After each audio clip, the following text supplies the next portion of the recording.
राज ठाकरे को अब तक सब कुछ साफ साफ नजर आने लगा होगा। ये भी मालूम हो गया होगा कि वो बाल ठाकरे कतई नहीं है। जैसे प्रियंका गांधी अपनी दादी जैसी होने के बावजूद इंदिरा गांधी नहीं बन पाई। किसी के जैसा लगने से कुछ नहीं होता, किसी की स्टाइल कॉपी करने से भी कुछ नहीं होता। फील्ड कोई भी हो, अपना ही हुनर तराशना होता है। राज ठाकरे और प्रियंका गांधी में एक बड़ा फर्क भी है। प्रियंका गांधी को खुली छूट कभी नहीं मिली, जबकि राज ठाकरे हर जगह राजनीति में मनमर्जी चलाते रहे हैं। जब जो मन किया करते रहे। सड़क पर उत्पात तो पुरानी शिवसेना की तरह ही या थोड़ा आगे बढ़कर जारी रखा, लेकिन चुनावी राजनीति में उनका मन बार बार बदलता रहा। शिवसेना के विरोध से शुरू हुई राज ठाकरे की राजनीति 2019 में मोदी के मुखर विरोध के रूप में भी देखने को मिली थी। बीएमसी चुनाव के लिए राज ठाकरे ने पहली बार औपचारिक गठबंधन किया था, बरसों पहले अलग हो चुके अपने चचेरे भाई उद्धव ठाकरे के साथ, लेकिन ये भी बेकार चला गया। बाल ठाकरे बनने के चक्कर में राज ठाकरे बर्बाद हो चुके उद्धव ठाकरे जैसे भी नहीं रह गए। नगर निगम चुनाव में पूरे महाराष्ट्र के 2869 वार्डों से आए रुझानों में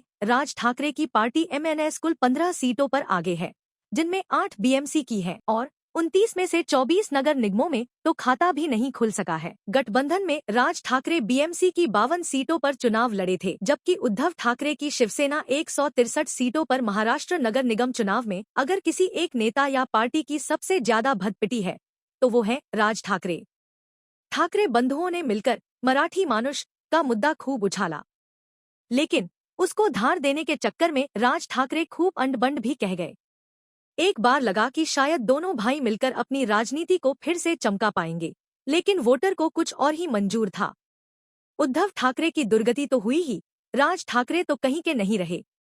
मुंबई रैली में ठाकरे बंधु बिल्कुल पुराने अंदाज में गरजते बरसते नजर आए थे। राज ठाकरे भी और उद्धव ठाकरे भी दोनों में से कोई किसी से कम नजर नहीं आ रहा था। अंदाज भी मराठी अस्मिता के लिए कुछ भी करेगा टाइप था। नतीजे बता रहे हैं कि लोगों को ठाकरे बंधुओं का ये अंदाज जरा भी पसंद नहीं आया। राज ठाकरे ने महाराष्ट्र के लोगों पर हिंदी थोपने के खिलाफ कड़ी चेतावनी दी थी। यूपी और बिहार के लोगों को पहले की ही तरह निशाना बनाया था। शिवसेना का पुराना सियासी रंग, मद्रासी विरोध भी महसूस किया गया। तमिलनाडु के बीजेपी नेता के अन्नामलाई के बहाने बीजेपी को खूब खरी खोटी सुनाई। अन्नामलाई को रसमलाई और तमिलनाडु को लुंगी पुंगी बोलकर सरेआम मजाक भी उड़ाया था। मुंबई रैली में राज ठाकरे पूर्वांचल के लोगों को समझा रहे थे कि हिंदी भाषा से उनको नफरत नहीं है और कह रहे थे, लेकिन अगर आप इसे थोपने की कोशिश करेंगे तो मैं आपको सबक सिखाऊंगा। मराठी लोगों के लिए उनका कहना था, महाराष्ट्र में हर तरफ से लोग आ रहे हैं और आपका हिस्सा छीन रहे हैं। अगर जमीन और भाषा दोनों चली गईं, तो आपका अस्तित्व खत्म हो जाएगा। और आगाह कर रहे थे कि अगर वे मौका चूक गए तो उनका अस्तित्व खत्म हो जाएगा। कह रहे थे, आज ये संकट आपके दरवाजे पर आ गया है। ये मराठी आदमी का आखिरी चुनाव है। बीजेपी पर हमले के लिए राज ठाकरे ने अन्नामलाई को निशाने पर लिया था। बोले, एक रसमलाई तमिलनाडु से आई थी।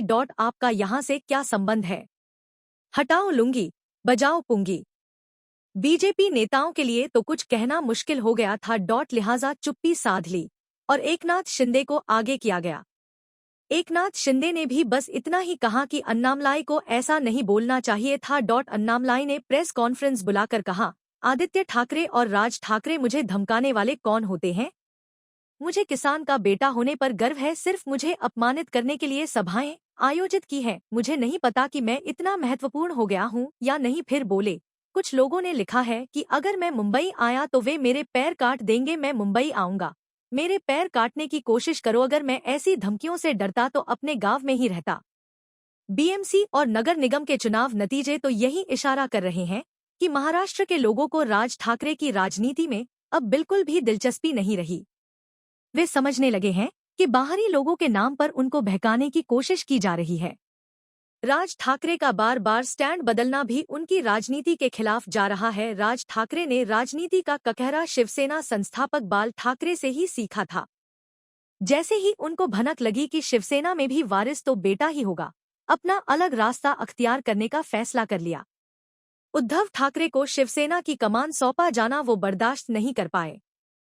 27 नवंबर 2005 को राज ठाकरे ने शिवसेना छोड़ दी और अपनी अलग राजनीतिक पार्टी बनाने की घोषणा की। करीब 4 महीने बाद 9 मार्च 2006 को मुंबई में राज ठाकरे ने महाराष्ट्र नवनिर्माण सेना के नाम से अपना राजनीतिक दल बनाया था। शुरुआत ठीक ठाक ही रही, लेकिन बाद में बार बार स्टैंड बदलने के कारण हालत खराब होती गई। एक शुरुआत शिवसेना स्टाइल में ही की। उद्धव ठाकरे के हाथ में कमान आने से पहले शिवसेना की जो उत्पाती स्टाइल थी, राज ठाकरे ने भी वही अपनाया। महाराष्ट्र और मराठी मानुष के मुद्दे उठाकर अपनी जमीन मजबूत करने में जुट गए। 2 लोकसभा चुनाव 2009 में 11 सीटों पर उम्मीदवार उतारे, लेकिन हाथ कुछ भी नहीं लगा। विधानसभा चुनाव में 143 सीटों पर चुनाव लड़े और 13 सीटें जीतने में सफल रहे। ये सीटें मुख्य रूप से मुंबई और पुणे की थी। 3 लोकसभा और विधानसभा के बाद राज ठाकरे ने बीएमसी चुनाव में भी अपने उम्मीदवार उतारे। 2012 में बीएमसी की 27 और 2017 में 7 सीटें मिल पाई थी। 4 जब 2009 और 2014 के लोकसभा चुनाव में राज ठाकरे को कुछ हासिल नहीं हुआ, तो 2019 और 2024 के लोकसभा चुनाव नहीं लड़ने का फैसला किया। 2009 में राज ठाकरे के 11 और 2014 में 10 उम्मीदवार चुनाव मैदान में थे। 5 महाराष्ट्र नवनिर्माण सेना को 2014 और 2019 के महाराष्ट्र विधानसभा चुनाव में एक सीट जरूर मिली थी, लेकिन 2024 में तो उनके बेटे अमित ठाकरे को भी हार का मुंह देखना पड़ा। 2014 के आम चुनाव में राज ठाकरे ने तब के बीजेपी के प्रधानमंत्री पद के उम्मीदवार नरेंद्र मोदी का सपोर्ट किया था, लेकिन 5 साल बाद अपने स्टैंड से यू टर्न ले लिया। 2019 के चुनाव में राज ठाकरे ने एनसीपी कांग्रेस गठबंधन का सपोर्ट किया और पूरे चुनाव में उनका जोरदार मोदी विरोध दिखा। जगह जगह बड़े बड़े स्क्रीन लगाकर वो प्रधानमंत्री नरेंद्र मोदी के बयान दिखाते और फिर जोरदार हमला बोल देते, करीब करीब वैसे ही जैसे मौजूदा बीएमसी चुनावों में वो अडानी के कारोबार के वीडियो दिखा रहे थे।